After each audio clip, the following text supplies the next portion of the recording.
A lot was happening on Boxing Day bana mwe nimbatera ya mawulire nenga chobomanya mu bi happenings era ibadde ku Boxing Day mwe mubadde at a birthday ya Amaal Musuuza omwana wa Eddy Kenzo ne Rema nenga chobomanya birthday no Nyamutoro naye agibaddeko kirabika nti family zino ebbiri zikwatagana eya Kenzo ne Rema ne Hamza, Kenzo ne Nyamutoro ransonga ne luli ku birthday ya Maya era Rema yaliyo ne bawe Dr. Hamza ne babeera nga tebagenda celebrating birthday y'omwana oyo.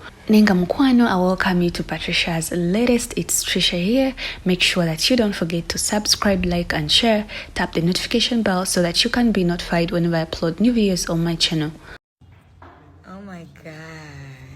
Hi mom. How are you? How old are you turning? 10. Already? That's so cute.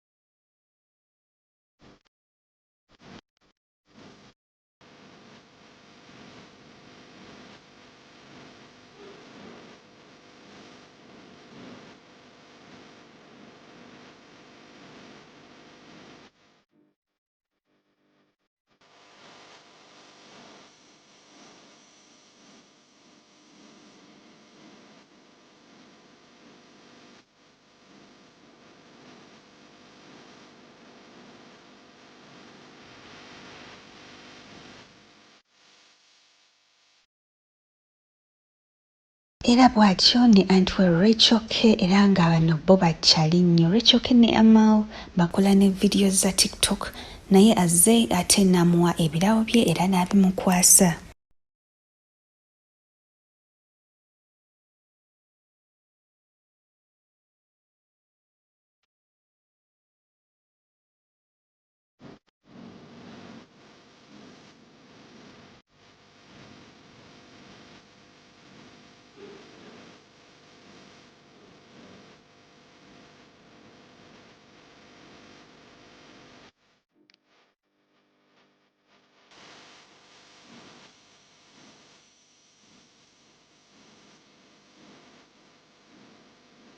Wabula ng'ate ekisinza okwewuunyisa bambi Phiona Nyamutoro simulabyeko oba ng'alabika alina gye yabaddeko lwansonga waliwo we yasooka n'abula naye ate ne tuddamu omulaba ng'ali ne Rema.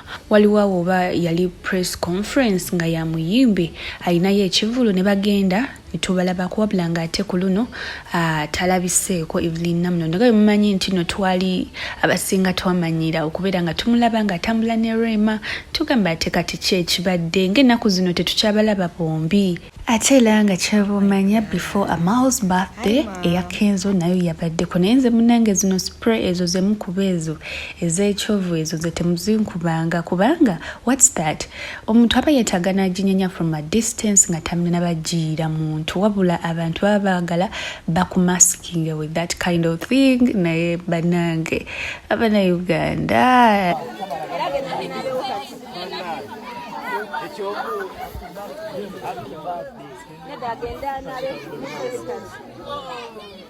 tetubaze nakubala omusajja mbuzizo wa popo jina palo n'agamba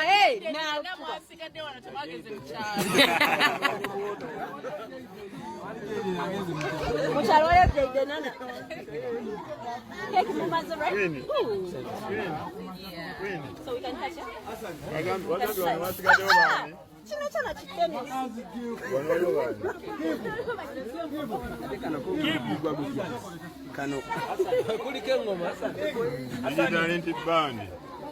kakati omugoma yo wakutusiba.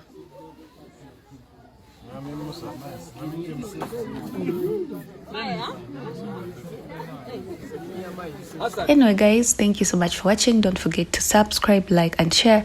Tap the notification bell so that you can be notified whenever I upload new videos on my channel.